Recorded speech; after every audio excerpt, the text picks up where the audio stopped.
Hello doctors, today's topic is apoptosis. इस topic को मैं जीरो से लेकर नीट पीजी तक ले जाने की कोशिश करूंगा। ठीक है, आपसे बस इतनी सी रिक्वेस्ट है कि जब भी आप इस लेक्चर को पढ़ रहे हैं, अगर आपको कहीं कोई डाउट आ रहा है तो प्लीज़ आप कमेंट सेक्शन में ड्रॉप कीजिए। मैं कोशिश करूंगा कि मैं आपके सारे सवालों के जवाब दे पाऊँ। चलिए स्टार्ट करते हैं आज का अपना टॉपिक, दैट इज एपोप्टोसिस। तो पहले जानते हैं कि एपोप्टोसिस होता क्या है। तो बिल्कुल बेसिक से समझिएगा कि मान लीजिए आपकी कोई नॉर्मल सेल थी। क्या थी? कोई नॉर्मल सेल थी। इस सेल की डेथ होती है। क्या होती है? इस सेल की डेथ होती है। लेकिन जब इस सेल की डेथ होती है तब ये सेल आपकी बॉडी का, आपकी लिविंग बॉडी का एक पार्ट थी। कहने का मतलब ये समझिए कि मान लीजिए ये कोई लिवर है, ठीक है, और इस लिवर में कोई ये सेल है, इस सेल की डेथ हो रही है, ठीक है। तो ये जो सेल की डेथ हुई है ये इस लिविंग लिवर का या आपकी लिविंग बॉडी का एक पार्ट है, ठीक है। एक केस ऐसा भी होता है जिसमें मान लीजिए आपकी फिंगर है और आपने इस फिंगर को यहां से काट दिया, तो अब जो आपका कट पार्ट होगा, जो गिर गया नीचे, कटा हुआ पार्ट जो है आपकी फिंगर का, वहां भी सेल्स की डेथ हो रही होगी, लेकिन उससे हम एपोप्टोसिस में काउंट नहीं करेंगे। एपोप्टोसिस का मतलब ये है कि ये मान लीजिए आपकी कोई सेल है, इस सेल की डेथ हो रही है, और जब इस सेल की डेथ हो रही है उस टाइम पे ये सेल आपकी बॉडी का, आपके लिविंग टिश्यू का एक पार्ट होनी चाहिए। जब फिंगर कट के अलग हो गई थी तो वो आपके लिविंग बॉडी का पार्ट नहीं थी। बात समझ में आ रही है? लेकिन अगर लिवर के अंदर किसी सेल का डेथ हो रही है तो वो आपकी लिविंग बॉडी का एक पार्ट है। तो हमने क्या समझा कि ये कोई सेल थी, इसकी डेथ हुई, और जब इसकी डेथ हुई तो ये क्या थी? हमारे लिविंग टिश्यू का पार्ट थी। अब इस सेल के डेथ होने के दो पाथवे होते हैं। क्या होते हैं? दो पाथवे होते हैं। एक पाथवे का नाम होता है नेक्रोसिस और दूसरे पाथवे का नाम होता है एपोप्टोसिस। यानी सेल इन दोनों में से किसी एक पाथवे को चूज करती है जिसकी हेल्प से सेल की क्या होती है? डेथ होती है। जिसमें जो नेक्रोसिस वाला जो पाथवे है, इसको मैंने बहुत डिटेल में आपको पढ़ाया हुआ है। अगर आप चाहें तो उसके वीडियो लेक्चर्स देख चुके सकते हैं, या अगर आप देख चुके हैं तो कोई बात नहीं है। ठीक है, आगे बढ़ते हैं। अभी मैं क्या करूंगा कि आपको मैं आपको एपोप्टोसिस पढ़ाने जा रहा हूं इस टॉपिक में, और साथ के साथ मैं आपको बताऊंगा कि ये नेक्रोसिस में और एपोप्टोसिस में क्या डिफरेंस है। जब मैंने आपको नेक्रोसिस पढ़ाया था तो मैंने आपको बताया था कि जो नेक्रोसिस वाली जो सेल डेथ होती है, नेक्रोसिस क्या है? एक तरह का सेल डेथ ही तो है। पाथवे ऑफ सेल डेथ क्या है? Pathway of cell death. तो जो नेक्रोसिस में जब सेल डेथ होती है तो उसका जो रीजन होता है वो होता है एक्सटर्नल फैक्टर। क्या होता है? एक्सटर्नल फैक्टर होता है कॉज, यानी किसी पैथोलॉजी की वजह से सेल की डेथ होती है। पैथोलॉजिकल रीजन की वजह से सेल की डेथ होती है। इसका ये मतलब है कि सेल की डेथ या तो किसी इंजरी की वजह से हो रही है, या किसी इन्फेक्शन की वजह से हो रही है, या फिर किसी डिसीज की वजह से हो रही है। बात समझ में आ गई? तो किसी भी इंजरी, इन्फेक्शन या डिसीज की वजह से सेल के जो वाइटल फंक्शंस होते हैं वो अफेक्ट होते हैं और सेल की क्या हो जाती है? डेथ हो जाती है। ये हमने पढ़ा था नेक्रोसिस में। यानी नेक्रोसिस में जो सेल की डेथ का जो रीजन था वो पैथोलॉजिकल था, इंजरी, इन्फेक्शन या फिर डिसीज।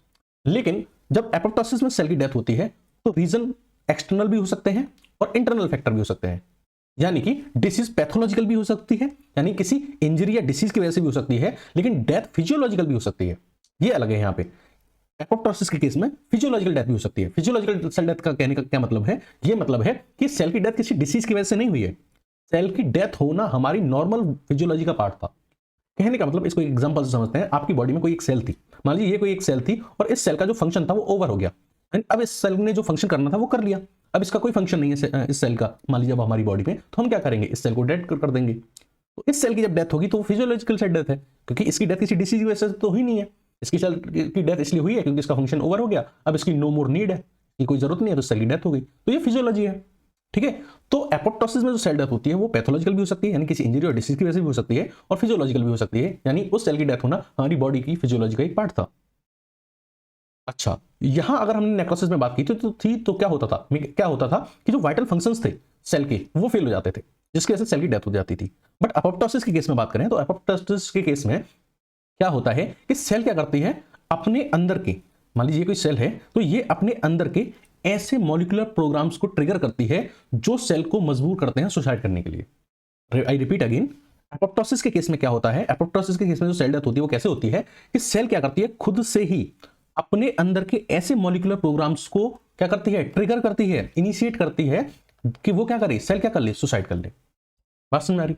यहां क्या होता था नेक्रोसिस में कि सेल के जो वाइटल फंक्शंस थे वो अफेक्ट होते थे। इस इंजरी, इन्फेक्शन या डिसीज की वजह से सेल के जो फंक्शंस थे वो अफेक्ट हो रहे थे, और फंक्शंस की डेफिशिएंसी की वजह से सेल की डेथ हो रही थी। बट यहां क्या हो रहा है कि सेल खुद ही उन चीजों को ट्रिगर कर रही है जो सेल को मजबूर करते हैं सुसाइड करने के लिए। ठीक है। सेल अपने अंदर के उन मॉलिक्यूलर प्रोग्राम्स को ट्रिगर करती है जो क्या करने को कॉज करते हैं? जो सुसाइड करने के लिए कॉज करते हैं। तो यहां बेसिकली क्या करती है? सेल सुसाइड करती है, सेल खुद की किलिंग करती है। इसलिए हम एपोप्टोसिस को सुसाइडल सेल डेथ भी बोलते हैं। क्या बोलते हैं? सुसाइडल सेल डेथ भी बोलते हैं, या फिर प्रोग्राम्ड सेल डेथ भी बोलते हैं, क्योंकि कुछ प्री प्रोग्राम प्लान्स होते हैं, उनको बस ट्रिगर कर दिया जाता है, और जैसे वो ट्रिगर कर दिया जाता है तो सेल की क्या हो जाती है? डेथ हो जाती है। सेल क्या कर लेती है? सुसाइड कर लेती है। इसलिए एपोप्टोसिस को हम सुसाइडल सेल डेथ या फिर प्रोग्राम्ड सेल डेथ भी कहते हैं। मैंने अभी आपको बताया था कि जो एपोप्टोसिस है ये दो तरीके का हो सकता है। ठीक है, एक तो फिजियोलॉजिकल और एक पैथोलॉजिकल। पैथोलॉजिकल मतलब किसी डिसीज की वजह से सेल सुसाइड कर रही हो, ऐसा हेपेटाइटिस के केस में देखा जाता है, viral hepatitis, specially hepatitis C के केस में देखा जाता है कि जब किसी सेल को हेपेटाइटिस वायरस से इन्फेक्शन होता है तो सेल के अंदर के कुछ, इस सेल के अंदर के, जैसे मान लीजिए इसका क्या हुआ, वायरस से इन्फेक्शन हुआ, इस सेल को इस वायरस से क्या हुआ, इन्फेक्शन हुआ, तो सेल अपने अंदर के कुछ ऐसे मॉलिक्यूलर प्रोग्राम्स को क्या कर लेगी, एक्टिवेट कर देगी, जो इस सेल की क्या कराएंगे, सुसाइड करवाएंगे, जो सेल को क्या करवाएंगे, सुसाइड करवाएंगे।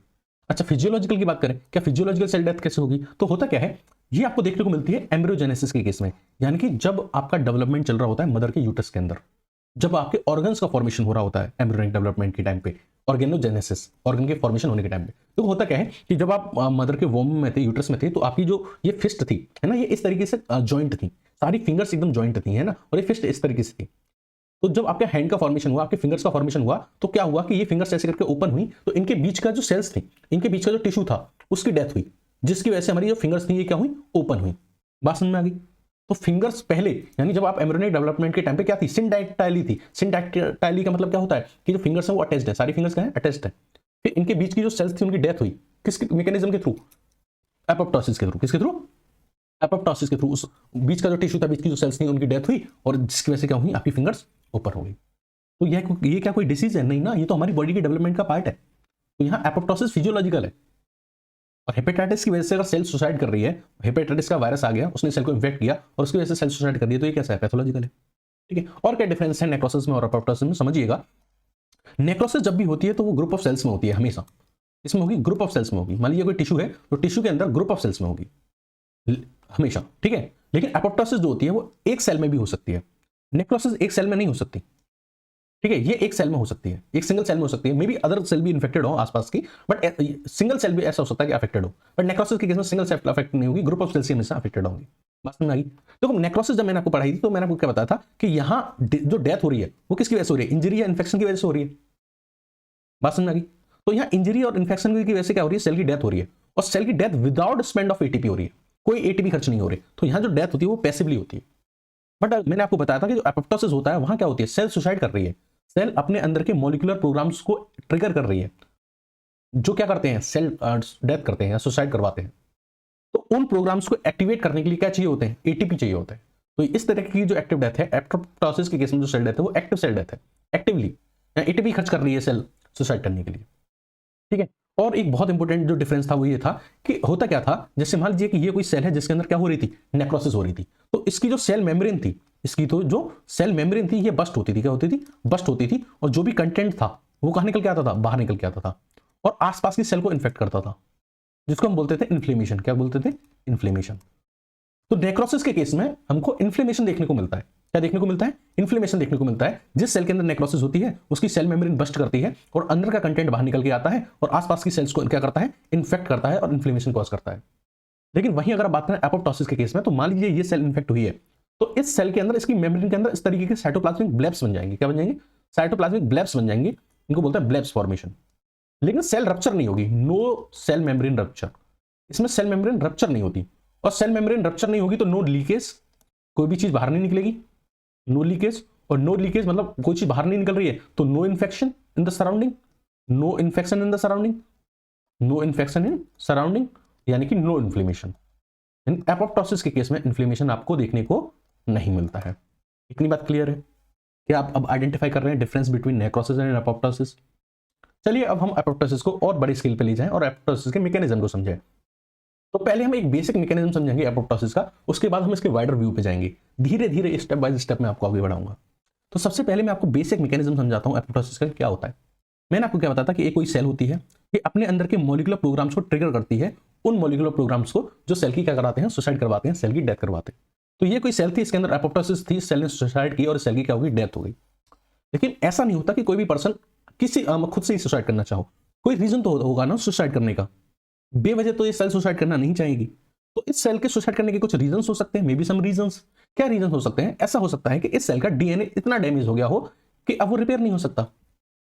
इस सेल का मान लीजिए किसी भी रीजन से मान लीजिए अल्ट्रावायलेट रेज गिर गई थी इस सेल के ऊपर, अल्ट्रावायलेट रेज गिर गई थी, है ना। तो उसकी वजह से क्या हुआ, इस सेल का जो डीएनए था न्यूक्लियस के अंदर, वो डीएनए डैमेज हो गया, डीएनए क्या हो गया, डैमेज हो गया, और इतना डैमेज होगा कि कैन नॉट रिपेयर, अभी क्या नहीं हो सकता, रिपेयर नहीं हो सकता।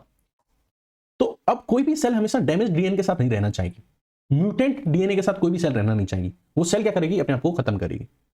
तो ये जो सेल के अंदर जो डीएनए डिस्ट्रॉय हुआ है, तो इस न्यूक्लियस से क्या जाएगा, एक मैसेज जाएगा, इस न्यूक्लियस से क्या जाएगा, एक सिग्नल जाएगा कि डीएनए जो है वो इतना डैमेज हो चुका है कि अब उसको रिपेयर नहीं किया जा सकता, और हम म्यूटेंट डीएनए के साथ, यानी कि इस डैमेज डीएनए के साथ सर्वाइव नहीं करेंगे, इस सेल को क्या कर दिया जाए, सुसाइड कर दी जाए, सेल की डेथ कर दी जाए। एक तो ये रीजन हो सकता है। तो यहां जो मैसेज आ रहा है, जो सिग्नल आ रहा है, वो कहां से आ रहा है, अंदर से आ रहा है। कहां से आ रहा है, अंदर से आ रहा है। न्यूक्लियस मैसेज दे रहा है कि अंदर का डीएनए खराब हो चुका है, सेल की सुसाइड कर लीजिए। दूसरा हो सकता है कि सेल का जो फंक्शन था हमारी बॉडी में वो कंप्लीट हो गया हो, अब सेल का उस बॉडी में कोई फंक्शन नहीं रहा है, तो ये फिजियोलॉजिकल रीजन है। तो अब क्या होगा कि बाहर से मान लीजिए कोई सिग्नल आएगा कि आपका फंक्शन इस दुनिया में पूरा हो चुका है, अब आप क्या करिए, अपनी डेथ कर लीजिए। तो सिग्नल बाहर से आया कि आपका फंक्शन बॉडी में कंप्लीट हो चुका है, अब आपकी रिक्वायरमेंट नहीं है, अब आप क्या करिए, ऊपर जाइए। तो उसकी वजह से सेल की डेथ हो सकती है। यहां जो सिग्नल आया वो कहां से आया, बाहर से आया, आउटसाइड द सेल आया। ठीक है, तो जो सेल सुसाइड करने वाली होती है, जिसको हम सुसाइडल सेल बोलते हैं या फिर एपोप्टोटिक सेल बोलते हैं, वो सिग्नल रिसीव करती है। ठीक है, तो मान लीजिए होता क्या है कि ये जो सेल थी, अब इसने क्या किया, इसका ये न्यूक्लियस था और इसके अंदर ये डीएनए था, इस सेल ने या तो बाहर से कोई सिग्नल रिसीव किया कि तुम्हारा जो फंक्शन था वो कंप्लीट हो चुका है, अब आप क्या करिए, सेल डेथ कर दिए, या फिर इसके अंदर का न्यूक्लियस इसके अंदर का न्यूक्लियस था वो डैमेज हो गया और उसने मैसेज भेजा कि आपकी सेल क्या हो गई है, आपका डीएनए जो है वो डैमेज हो गया। ये मैसेज किसको भेजते हैं, ये मैसेज भेजते हैं, इसके अंदर एक एंजाइम प्रेजेंट होता है, कैस्पेज को। किसको, कैस्पेज को। कैस्पेज नाम का एक एंजाइम होता है। क्या होता है, कैस्पेज नाम का एक एंजाइम होता है। ठीक है, नॉर्मली ये इनएक्टिवेट रहता है। कैसा रहता है, इनएक्टिवेट रहता है। नॉर्मली ये क्या रहता है, इनएक्टिवेट रहता है। लेकिन जैसे ही ये सिग्नल रिसीव करता है, जैसे ही ये सिग्नल रिसीव करता है, ठीक है, तो ये क्या हो जाता है, एक्टिवेट हो जाता है। तो ये कैस्पेज जो पहले नॉर्मली इनएक्टिव था, ये कैसा हो जाता है, एक्टिवेटेड कैस्पेज में कन्वर्ट हो जाता है। एक्टिवेटेड कैस्पेज में कन्वर्ट हो जाता है। और जो अब एक्टिवेटेड कैस्पेज है वो क्या करता है कि डिग्रेड करता है न्यूक्लियर डीएनए को। क्या करता है, न्यूक्लियर डीएनए को डैमेज करता है। बात समझ में आ गई। और क्या करता है कि जो साइटोप्लाज्मिक प्रोटीन्स है उनको भी डैमेज करता है। तो हमने आपको बताया कि जैसे ये कैस्पेज एक्टिवेट होता है, तो ये कैस्पेज एक्टिवेट होकर क्या करता है कि जो आपके सेल का स्केलेटन है, क्या है, सेल का एक साइटोस्केलेटन है जो किससे मिलकर बना है, प्रोटीन से मिलकर बना है। उन प्रोटीन्स को डैमेज करता है और इस तरीके से सेल के साइटोस्केलेटन को डैमेज करता है। और क्या करता है, सेल के अंदर जो न्यूक्लियस होता है उसको डैमेज कर देता है और सेल की सेल मेम्ब्रेन को भी क्या करता है, अफेक्ट करता है। उसमें इस तरीके के ब्लेब्स का फॉर्मेशन कर देता है। किसका फॉर्मेशन करता है, ब्लेब्स का फॉर्मेशन कर देता है। तो जैसे ये कैस्पेज एक्टिवेट हुआ, इसने क्या किया कि सेल के अंदर का डीएनए को डैमेज कर दिया, सेल का जो साइटोप्लाज्म का जो एक स्केलेटन था, सेल ऑर्गेनेली सबको डिस्ट्रॉय कर दिया। और जो सेल मेम्ब्रेन थी उनके अंदर भी क्या किया, जो सेल मेम्ब्रेन था उसके अंदर भी क्या किया, डिस्टॉर्टेशन पैदा किए, इस तरीके के ब्लेब्स का फॉर्मेशन कर दिया। इसकी वजह से क्या होता है कि जो सेल थी वो आपकी छोटी छोटी बॉडीज में कन्वर्ट हो जाती है। किस में कन्वर्ट हो जाती है, इस तरीके से छोटी छोटी बॉडीज में कन्वर्ट हो जाती है, जिनको हम बोलते हैं एपोप्टोटिक सेल बॉडी। क्या बोलते हैं, एपोप्टोटिक सेल बॉडी। ठीक है, तो जैसे ये एपोप्टोटिक सेल बॉडीज बनती हैं, जैसे ये एपोप्टोटिक सेल बॉडी बनती हैं, ये एपोप्टोटिक सेल बॉडी क्या करती हैं, एक सिग्नल भेजती हैं, किसको, मैक्रोफेजेस को। इनके अंदर से क्या निकलते हैं, केमिकल्स निकलते हैं और ये केमिकल्स इसको मैसेज भेजते हैं मैक्रोफेजेस को, या फिर आप कह सकते हैं फेगोसाइट्स को। इन एपोप्टोटिक बॉडी से निकलने वाला जो केमिकल है वो मैक्रोफेजेस को या फिर फेगोसाइट्स को सिग्नल भेजता है, और फेगोसाइट्स क्या करते हैं, इन एपोप्टोटिक बॉडी को क्या कर देती हैं, एंगल्फ कर लेती हैं। क्या कर लेती हैं, एंगल्फ कर लेती हैं, इनका फेगोसाइटोसिस कर लेती हैं। क्या कर लेती हैं, फेगोसाइटोसिस कर लेती हैं, अपने अंदर एंगल्फ करके उनको डिस्ट्रॉय कर देती हैं। तो इस तरीके से आपकी पूरी सेल की क्या हो जाती है, डेथ हो जाती है। तो एपोप्टोसिस से क्या हो रहा है, बेसिकली या तो हम अनवांटेड सेल्स को एलिमिनेट कर रहे हैं, वो सेल्स जो अब हमारी बॉडी के लिए जरूरी है उनको एलिमिनेट कर रहे हैं, या फिर उन सेल्स को एलिमिनेट कर रहे हैं जिनके अंदर डीएनए डैमेज हो चुका है, उनके अंदर म्यूटेशन हो चुका है। ठीक है, तो ऐसी सेल्स को रखना हमारी बॉडी के लिए हार्मफुल हो सकता है, तो इसलिए हम क्या कर रहे हैं, उनको रिड ऑफ कर रहे हैं। आप यहां देख पा रहे हैं कि जो एपोप्टोसिस है इसमें जो चीफ रोल है वो किसका है, इस कैस्पेज एंजाइम का। इसीलिए हम एपोप्टोसिस को दूसरा नाम क्या देते हैं, it is caspase dependent programmed cell death. It is caspase dependent program cell death. अब इतना इंपॉर्टेंट एंजाइम है तो इसके बारे में 4 बातें भी कर लेनी चाहिए हमको, है ना। चलिए अब हम बात करते हैं कैस्पेज के बारे में। What is basically caspase. तो मैं इस कैस्पेज को इस तरीके से ना लिख के इस तरीके से लिखना चाहूंगा, है ना, इस तरीके से। कैस्पेज क्यों लिखा है अभी बताते हैं। तो कैस्पेज जो होता है ये एक एंजाइम होता है, और इस एंजाइम में क्या होता है, सिस्टीन रेसिड्यू होते हैं। क्या होते हैं, सिस्टीन रेसिड्यू होते हैं। सिस्टीन आप जानते हैं आपकी अमीनो एसिड होती है, ठीक है। तो इसमें क्या होता है, सिस्टीन रेसिड्यू होते हैं, और ये एंजाइम है तो क्या करेगा, ब्रेक डाउन करेगा, इसी पॉलीमर को मोनोमर में तोड़ेगा। तो ये जब ब्रेक डाउन करेगा तो क्या करता है, इसको जहां भी एस्पार्टिक एसिड रेसिड्यू दिखते हैं ये वहीं से ब्रेक डाउन करना स्टार्ट कर देता है। यानी कि मान लीजिए कि ये कोई भी पॉलीमर था, ये क्या था, कोई भी पॉलीमर था, और इस पॉलीमर में इसको यहाँ एस्पार्टिक एसिड रेसिड्यू देखने को मिलता है, यहाँ एस्पार्टिक एसिड रेसिड्यू देखने को मिलता है, यहाँ मिलते हैं। तो जहां भी इसको एस्पार्टिक एसिड रेसिड्यू देखने को मिलेगा ये वहीं से कट लगाना चालू कर देगा, इस तरीके से। बात समझ में आ गई। तो मैंने ये इसमें डिवाइड क्यों किया, क्योंकि आपको इजी से याद हो जाए। यहाँ C फॉर मतलब होता है सिस्टीन रेसिड्यू। सी फॉर आप क्या याद रखेंगे कि सिस्टीन का रेसिड्यू है, सिस्टीन का क्या है, रेसिड्यू है।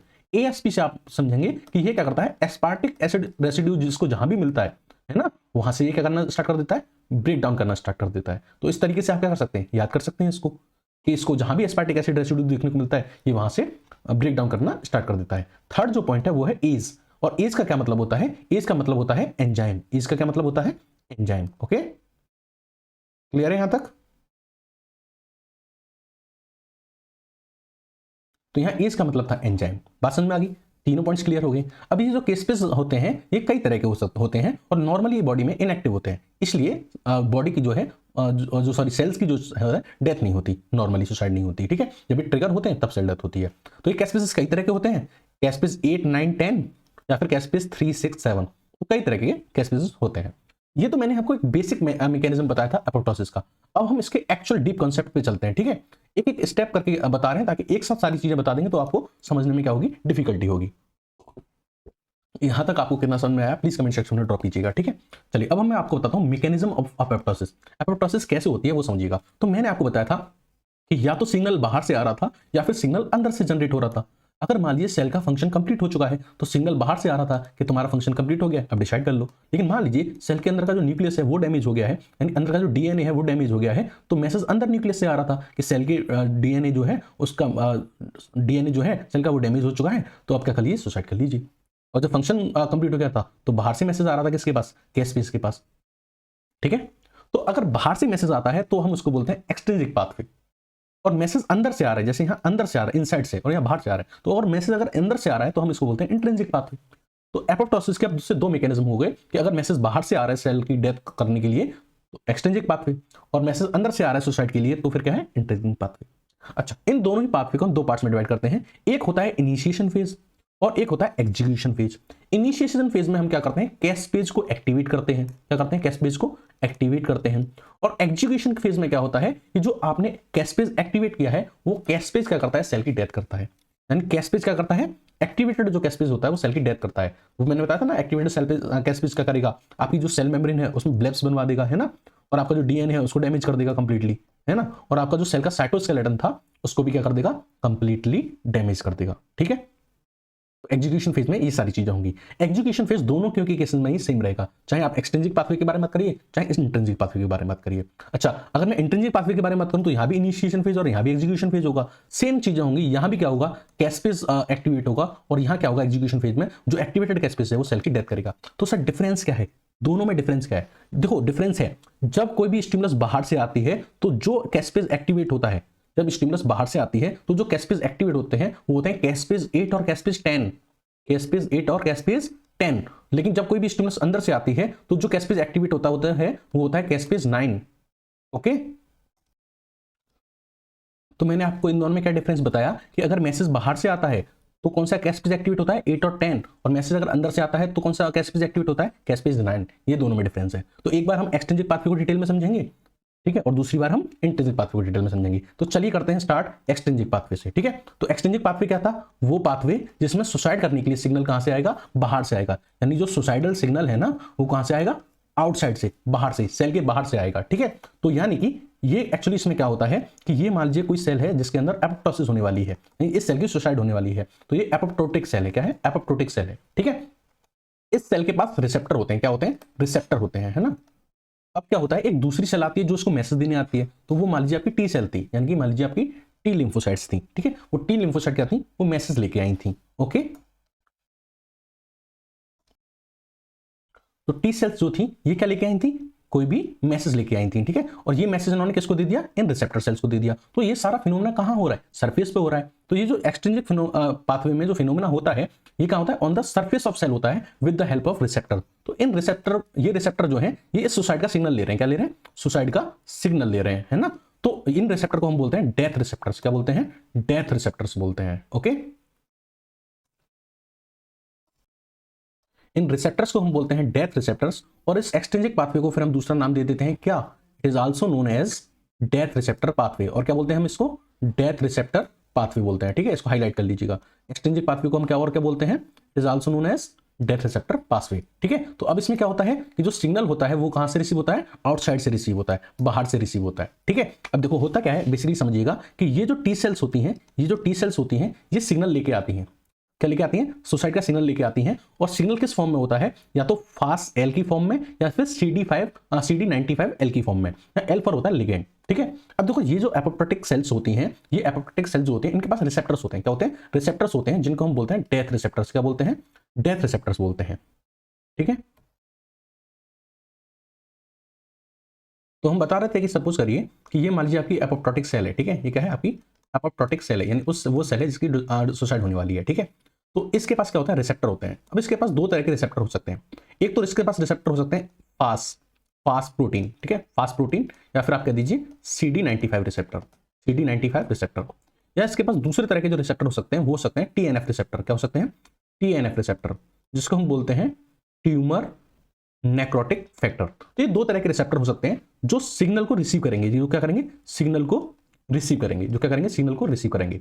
अब सिग्नल जो आएगा वो किस फॉर्म में आएगा, तो अगर ये फास्ट प्रोटीन है या CD95 प्रोटीन है, तो जो सिग्नल इसके लिए आएगा वो आएगा CD95L के फॉर्म में। किसके फॉर्म में, CD95L के फॉर्म में, या L पर होता है लिगेंड। ठीक है, लेकिन अगर मान लीजिए TNF रिसेप्टर है तो इसके पास जो सिग्नल आएगा वो किसकी फॉर्म में आएगा, TNF-L के फॉर्म में, यानी TNF लिगेंड के फॉर्म में। ठीक है, तो पहले मैं इस वाले रिसेप्टर को लेके अपना डिस्कशन करता हूं। तो मान लीजिए ये आपकी कोई एपोप्टोटिक सेल थी, और इस एपोप्टोटिक सेल के पास क्या आती हैं, टी सेल्स आती हैं मैसेज लेके कि क्या करना है आपको, डेथ करनी है। ठीक है, सुसाइड करनी है। अब देखो ये एपोप्टोटिक सेल जो थी इसके पास कौन से रिसेप्टर थे, मान लीजिए फास्ट प्रोटीन थी या फिर CD95 रिसेप्टर थे। अब CD95 रिसेप्टर के लिए जो टी सेल सिग्नल लेके आएगी उस सिग्नल का नाम क्या होगा, फास्ट सेल या फिर CD95L। तो जैसे ये टी सेल जो होती हैं सिग्नल देती हैं किसको, इस फास्ट रिसेप्टर को। किसको, इस फास्ट रिसेप्टर को। ये फास्ट रिसेप्टर क्या करता है कि क्या करता है, ट्राइमराइजेशन करता है। क्या करता है, ट्राइमराइजेशन। बिल्कुल ऐसे समझिए कि ये एक आंटी 1 थी जो कोई चुगली लेके आ रही थी, कोई बात बताने के लिए आ रही थी इस आंटी 2 को। तो इस आंटी 2 ने क्या किया, अपनी पड़ोस की 2 और आंटियों को बुला लिया कि आओ मिलके खबर सुनते हैं, आंटी 1 कुछ ताजा ताजा कंटेंट लेके आ रही है। तो what basically happen, T cells क्या करती है, कोई सिग्नल लेके आती है किसको देने के लिए, इस फास्ट प्रोटीन को या फिर इस CD95 रिसेप्टर प्रोटीन को देने के लिए। बट ये क्या करती है, इस सिग्नल को लेने के लिए क्या करती है, अपना ट्राइमराइजेशन कर लेती है। क्या कर लेती है, ट्राइमराइजेशन कर लेती है। और ट्राइमराइजेशन करके क्या बनाती है, FADD, मतलब फास्ट एसोसिएटेड डेथ डोमेन। किसको रिसीव कर लेती हैं, ये इस सिग्नल को रिसीव करके ट्राइमराइजेशन करके क्या बनाती हैं, FADD, that is fast associated death domain. अब ये फास्ट एसोसिएटेड डेथ डोमेन क्या करता है, जो आपका इनएक्टिवेटेड प्रोकैस्पेज 8 या 10 था उसको किस में कन्वर्ट कर देता है, कैस्पेज 8 या 10 में, यानी इनएक्टिवेट फॉर्म से किस में कन्वर्ट कर देता है, एक्टिवेट फॉर्म में कन्वर्ट कर देता है। तो ये क्या था, इनिशिएशन फेज। मैंने आपको बताया था ना, कोई भी पाथवे होगा तो उसके 2 फेज होंगे। पाथवे जो होगा उसके 2 फेज होंगे, एक होगा इनिशिएशन फेज और एक होगा एग्जीक्यूशन फेज। इनिशिएशन फेज में क्या होगा, कैस्पेज को एक्टिवेट किया जाएगा, और एग्जीक्यूशन में क्या होगा कि वो कैस्पेज जो एक्टिवेट हुआ है वो क्या करेगा, सेल डेथ करेगा। ठीक है, तो अब तक हम पढ़ रहे थे एक्सट्रिंसिक पाथवे में भी हम क्या पढ़ रहे थे, इनिशिएशन फेज। एक्सट्रिंसिक पाथवे यानी जिसमें सिग्नल बाहर से आता है। देखो बाहर से आया था ना, कौन लेके आया था, टी सेल्स लेके आई थी बाहर से, है ना, बाहर से मैसेज कौन लेके आया था, टी सेल्स लेके आई थी। ठीक है, तो ये एक्सट्रिंसिक पाथवे था, और एक्सट्रिंसिक पाथवे में 2 फेज, इनिशिएशन फेज और एग्जीक्यूशन फेज। तो अभी आपने क्या पढ़ा है, इनिशिएशन फेज। क्यों, क्योंकि इसमें क्या हुआ है, आपका कैस्पेज एक्टिवेट हुआ है। जो कैस्पेज आपका इनएक्टिवेट फॉर्म में था, प्रो कैस्पेज जो था वो किस में कन्वर्ट हो गया, आपका कैस्पेज में कन्वर्ट हो गया। ठीक है, तो ये तो हमने बात की थी कौन से वाले रिसेप्टर को लेके, इस वाले रिसेप्टर को लेके, फास्ट प्रोटीन या CD95 रिसेप्टर को लेके। अच्छा, TNF रिसेप्टर को लेके भी एक बार बात कर लेते हैं। मान लीजिए जो आपकी एपोप्टोटिक सेल है उसके पास दूसरा वाला रिसेप्टर है जिसका नाम क्या है, TNF रिसेप्टर। तो इस TNF रिसेप्टर के लिए जो टी सेल्स सिग्नल लेके आएगी उस सिग्नल का नाम क्या होगा, TNF लिगेंड। तो जैसे TNF लिगेंड इसको मिलेगा TNF रिसेप्टर को, ये TNF रिसेप्टर अगेन क्या करेगा, वही बात, ट्राइमराइजेशन करेगा। और ट्राइमराइजेशन करके क्या बनाएगा TRADD मतलब tumour receptor associated death domain. तो ये क्या बनाएगा, TRADD बना लेगा। जैसे इस पे क्या आएगा, TNF लिगेंड आएगा। बात समझ में आ गई। उससे क्या होगा, जो आपका प्रोकैस्पेज 8 और 10 था, क्या था, प्रोकैस्पेज 8 या 10 था, वो किस में कन्वर्ट हो जाएगा, इस TRADD की हेल्प से इसमें कैस्पेज 8 या फिर 10 में। जो इनएक्टिवेट फॉर्म थी वो किस में कन्वर्ट हो गई, एक्टिवेटेड फॉर्म में कन्वर्ट हो गई। तो ये था इनिशिएशन फेज जिसमें कैस्पेज का एक्टिवेशन हुआ था। अब बात करते हैं एग्जीक्यूशन फेज की। किसकी, एग्जीक्यूशन फेज की। एग्जीक्यूशन फेज में क्या होगा कि जो कैस्पेज 8 और 10 आपके एक्टिवेट हो गए थे वो क्या करेंगे, फर्दर एक्टिवेशन करेंगे किसका, कैस्पेज 3, 6 और 7 का। जैसे ही ये तीनों कैस्पेज एक्टिवेट होंगे, ये तीनों कैस्पेज क्या करेंगे, कुछ एंजाइम्स को एक्टिवेट करेंगे, जैसे फॉस्फोलाइपेज, जैसे प्रोटीएज, जैसे एंडोन्यूक्लियस। आपको पता है फॉस्फोलाइपेज किस पे वर्क करेगा, फॉस्फोलिपिड पे। किस पे वर्क करेगा, फॉस्फोलिपिड पे वर्क करेगा। और आपको पता है आपकी सेल मेम्ब्रेन में क्या होता है, फॉस्फोलिपिड होता है, या आपकी जितनी भी मेम्ब्रेन्स होती हैं उसमें क्या पाई जाती है, फॉस्फोलिपिड की बाइलेयर पाई जाती है या फॉस्फोलिपिड की लेयर पाई जाती है। तो क्या बनवाएगा, ब्लेब्स बनवाएगा। क्या बनवाएगा, ब्लेब्स का फॉर्मेशन करवाएगा। रप्चर नहीं होती है, इंपॉर्टेंट बात याद रखना, एपोप्टोसिस में सेल मेम्ब्रेन रप्चर नहीं होगी, ब्लेब्स का फॉर्मेशन होगा, ब्लेब्स का। ठीक है। प्रोटीएज क्या करेगा कि जो साइटोस्केलेटन है सेल का, क्या है, साइटोस्केलेटन है सेल का, जो प्रोटीन से मिलकर बना हुआ है उसको डैमेज कर देगा, है ना। और एंडोन्यूक्लियस क्या करेगा, उसके डीएनए को डैमेज कर देगा। क्या कर देगा, डीएनए को डैमेज कर देगा। जो एंडोन्यूक्लियस होता है ना ये वाला, ये क्या करता है, हर 180 बेस पेयर के बाद एक कट लगा देता है, इसलिए हम इसको बोलते हैं इंटरन्यूक्लियोसोमल क्लीवेज। तो फॉस्फोलिपिड्स ने सेल मेम्ब्रेन डैमेज की, प्रोटीन ने आपके प्रोटीएज ने आपके अंदर के सेल के अंदर के जो भी साइटोस्केलेटन था, प्रोटीन्स थे, उनको डैमेज किया। एंडोन्यूक्लियस ने डीएनए को डैमेज किया। इस तरीके से आपकी पूरी की पूरी जो एपोप्टोटिक सेल थी वो डैमेज हो जाती है, और डैमेज होकर किस में कन्वर्ट हो जाती है, किस में कन्वर्ट हो जाती है, छोटी छोटी एपोप्टोटिक बॉडीज में कन्वर्ट हो जाती है। और ये एपोप्टोटिक बॉडीज कुछ केमिकल सीक्रेट करती हैं, और केमिकल सीक्रेट करके मैसेज किसको देती हैं, फेगोसाइट्स को, यानी कि मैक्रोफेजेस वगैरह को, कि आओ हमको एंगल्फ करो, हमको खा जाओ और खत्म कर दो। This was the extrinsic pathway. पासन भाई, मैसेज बाहर से आया, कैस्पेज एक्टिवेट हुए, एपोप्टोटिक बॉडीज बनी, सेल की डेथ हो गई। एक्सट्रिंसिक पाथवे को यूजुअली आपके अंदर ऐसा क्यों नहीं होता है, नॉर्मली क्यों नहीं होता है आपके अंदर ऐसा, क्योंकि आपके अंदर एक मॉलिक्यूल है जिसको बोलते हैं फ्लिप। ये फ्लिप मॉलिक्यूल क्या है, एंटी एपोप्टोटिक मॉलिक्यूल है। ये नीट पीजी में आ सकता है, ठीक है। ये नहीं होने देता, ये एक्सट्रिंसिक पाथवे को एक्टिवेट नहीं होने देता। तो ये एंटी एपोप्टोटिक मॉलिक्यूल है, इसलिए नॉर्मली क्या होता है, नॉर्मली आपकी सेल्स के अंदर ये प्रोसेस परफॉर्म नहीं होता है, ठीक है। तो ये तो हमने बात की थी एक्सट्रिंसिक पाथवे की, जिसमें मैसेज कहां से आ रहा था, बाहर से आ रहा था। अब मान लीजिए जब हम बात करते हैं इंट्रिंसिक पाथवे की, जिसमें जो मैसेज आ रहा है वो कहां से आ रहा है, सेल के अंदर से आ रहा है मैसेज। मान लीजिए कोई सेल थी, ये कोई न्यूक्लियस था, न्यूक्लियस के अंदर डीएनए था, इस डीएनए पे मान लीजिए क्या गिरी, अल्ट्रावायलेट रेज गिरी। इसको हम इस तरीके से स्ट्रेस मान सकते हैं कि इस पे स्ट्रेस आया सेल के ऊपर। स्ट्रेस किस फॉर्म में आया, अल्ट्रावायलेट रेज के फॉर्म में। अल्ट्रावायलेट रेज किस पे गिरी, न्यूक्लियस के ऊपर। न्यूक्लियस के अंदर डीएनए जो था वो डैमेज हुआ। डैमेज हुआ तो इस न्यूक्लियस ने मैसेज भेजा किसको, कैस्पेज को, कि हमारे अंदर का जो डीएनए है वो डैमेज हो चुका है, हम डैमेज डीएनए के साथ नहीं रह सकते, इसलिए हमारी सेल को डिस्ट्रॉय कर दिया जाए। What is basically intrinsic pathway, signal side का कहां से आएगा, अंदर सेल के अंदर से। और ये कहां होगा, सब कुछ इसमें पूरा पाथवे कहां होगा, सेल के अंदर ही अंदर होगा, ठीक है। और किसकी वजह से होगा, किसी स्ट्रेस की वजह से, यानी उस डीएनए को कोई डैमेज तो कर रहा होगा, कोई स्ट्रेस तो होगा जो उस डीएनए को डैमेज कर रहा होगा। इस पाथवे में माइटोकॉन्ड्रिया का बहुत इंपॉर्टेंट रोल होने वाला है, इसलिए इंट्रिंसिक पाथवे को हम दूसरा नाम देते हैं वो कहते हैं माइटोकॉन्ड्रियल पाथवे। क्या बोलते हैं, माइटोकॉन्ड्रियल पाथवे। वेरी इंपॉर्टेंट, याद कर रख लीजिएगा नीट पीजी के लिए। अच्छा, एक्सट्रिंसिक पाथवे को क्या बोलते थे, डेथ रिसेप्टर पाथवे, क्योंकि वहां पे जो रिसेप्टर्स थे वो डेथ का सिग्नल रिसीव करते थे। क्लियर है। अच्छा, इंट्रिंसिक पाथवे है तो उसके भी दो पार्ट्स होंगे, एक इनिशिएशन फेज होगा, एक एग्जीक्यूशन फेज होगा। इनिशिएशन फेज में कैस्पेज एक्टिवेट होगा, और एग्जीक्यूशन फेज में क्या होगा, कैस्पेज क्या करेगा, सेल डेथ करेगा।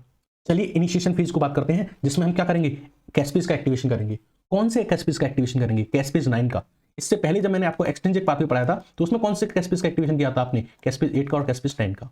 यही डिफरेंस था दोनों में, एक्सट्रिंसिक पाथवे में और इंट्रिंसिक पाथवे में। वहां सिग्नल बाहर से आता है, कैस्पेज 8 और 10 एक्टिवेट होता है। यहाँ सिग्नल अंदर से आता है और कैस्पेज 9 एक्टिवेट होता है। कैस्पेज 9 कैसे एक्टिवेट होता है वो समझिएगा।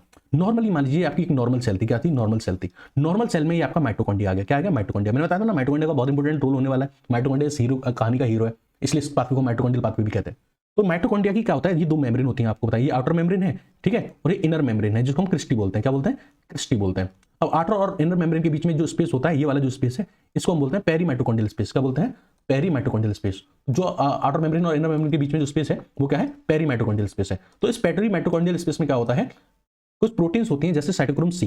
ये जो प्रोटीन आपको दिख रही है ना, ये साइटोक्रोम सी। तो ये साइटोक्रोम सी नाम की प्रोटीन होती है, और हम चाहते हैं कि ये प्रोटीन जो है ये इसके पेरीमाइटोकॉन्ड्रियल स्पेस में रहे, यानी इस माइटोकॉन्ड्रिया की दोनों मेम्ब्रेन के बीच में ही रहे। क्योंकि ये प्रोटीन अगर बाहर आ जाती हैं तो ये क्या इंड्यूस करती हैं, ये सुसाइड इंड्यूस करती हैं।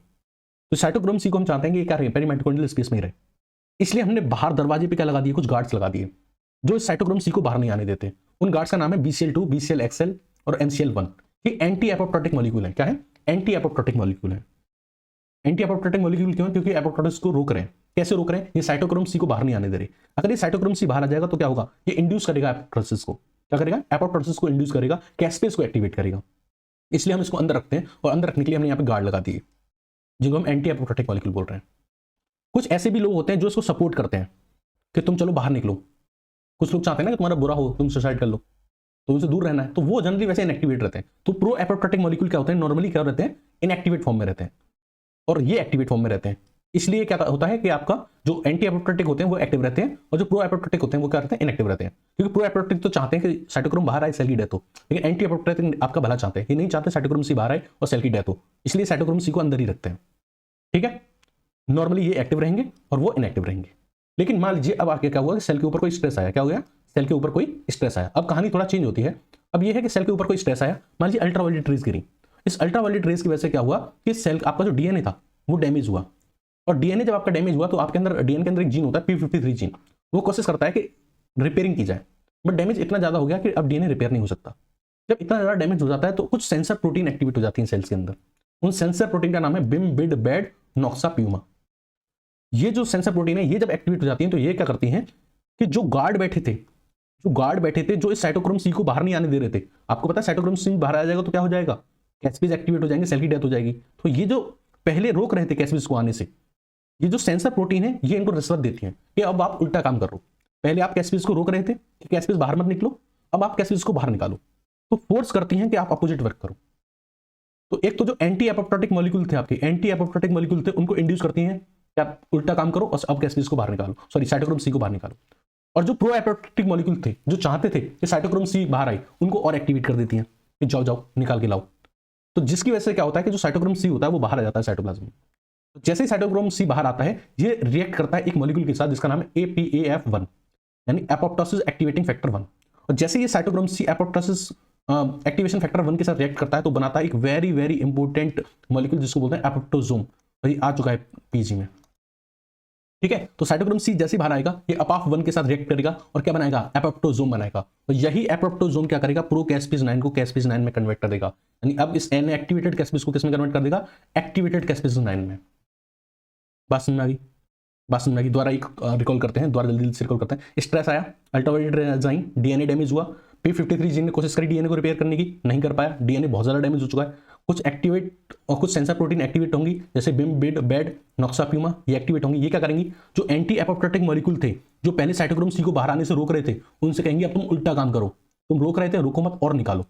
और जो निकाल के बाहर लाना चाहते थे प्रो एपोप्टोटिक मॉलिक्यूल, उनसे कहेंगे जाओ एक्टिवेट हो जाओ और निकाल के लाओ। तो क्या होगा, साइटोक्रोम सी अल्टीमेटली बाहर आएगा। जब वो बाहर आएगा तो अपाफ1 के साथ रिएक्ट करेगा और एक वेरी इंपॉर्टेंट मॉलिक्यूल बनाएगा जिसका बोलते हैं एपोप्टोसोम। और ये एपोप्टोसोम क्या करेगा, प्रो कैस्पेज 9 को कैस्पेज 9 में कन्वर्ट कर देगा। और कैस्पेज एक्टिवेट हो गए तो आपको पता क्या होता है, बताएंगे एग्जीक्यूशन फेज में।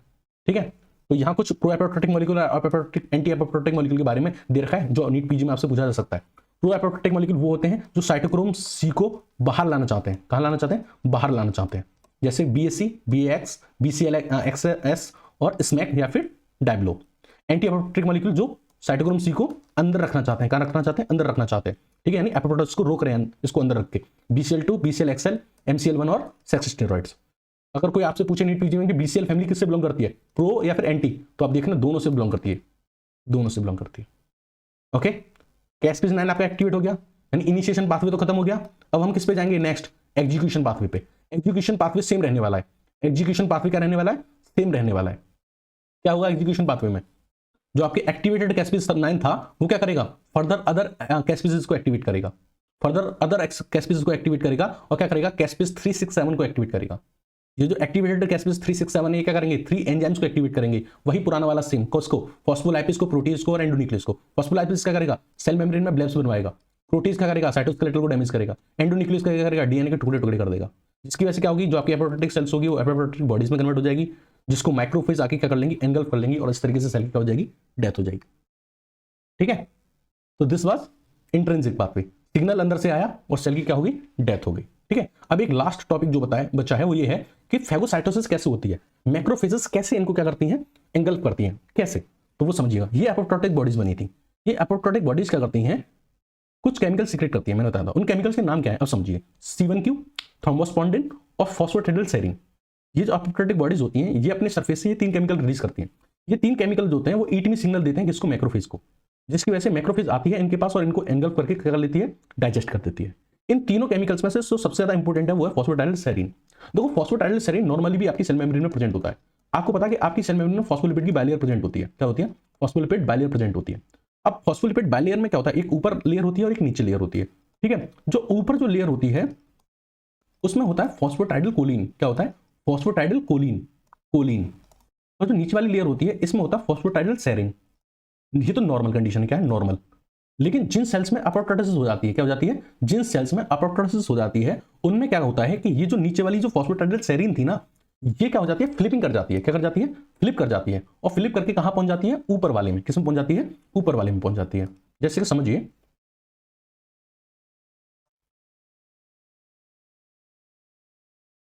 तो एक मिनट, सिस्टम थोड़ा हैंग कर रहा था, अभी हम आपको बताते हैं। तो मैंने क्या बताया था कि फॉस्फेटाइडल सेरीन के जो मॉलिक्यूल हैं ये क्या करते हैं, ये फ्लिप करके ऊपर पहुंच जाते हैं। ठीक है, तो जब ये फ्लिप करके ऊपर पहुंच जाते हैं तो ये इस तरीके से ऊपर पहुंचते हैं, इस तरीके से। और ये फॉस्फेटाइडल सेरीन अब नीचे से ऊपर पहुंच चुका है, ये इससे कौन बाइंड कर जाता है, ये केमिकल्स रिएक्ट कर जाते हैं। ठीक है, तो जैसे ये फॉस्फेटाइडल सेरीन नीचे से ऊपर पहुंचता है, ठीक है, नीचे से ऊपर पहुंचता है, इसकी फ्लिपिंग होती है, तो ये क्या करता है, ये मैसेज दे देता है किसको, मैक्रोफेजेस को। मैक्रोफेज इसी को देखती है, फॉस्फेटाइडल सेरीन को देखती है। जैसे नॉर्मल सेल में तो ये फॉस्फेटाइडल सेरीन अंदर रहेगा, तो मैक्रोफेजेस को पता नहीं चलेगा। लेकिन जैसे ये नीचे वाला फॉस्फेटाइडल सेरीन ऊपर आता है इस तरीके से, मैक्रोफेजेस को सेंस कर लेती हैं और समझ जाती हैं कि ये एपोप्टोटिक सेल है। नॉर्मली तो अंदर था, अब ये आ गया बाहर, तो इसको मैक्रोफेज सेंस कर लेती हैं और जिसकी वजह से क्या कर लेती हैं, उस सेल को क्या कर देती हैं, फेगोसाइटोसिस करती हैं। तो this was all about apoptosis and it's mechanism. कोई डाउट हो तो कमेंट सेक्शन में ड्रॉप कीजिएगा। Thank you and have a nice day.